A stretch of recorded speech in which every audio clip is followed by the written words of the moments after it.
how to add your own songs in Instagram story. Hello everyone, I am Bishaka and welcome to our channel. Now let's get right into the tutorial.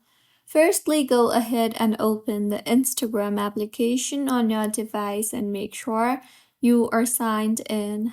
Now, swipe towards the right on your screen in order to go to the interface from where you can add stories. Now, tap on the album icon on the bottom left of your screen and then select a video with music already in it. So, before posting, make sure to add the music in it already, as Instagram does not allow users to add your own songs in Instagram story.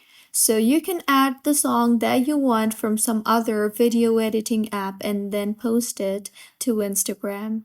If you find this tutorial helpful, please like the video and do comment if you have any queries. Also, do subscribe to our channel for more helpful tutorials like this. See you on the next one.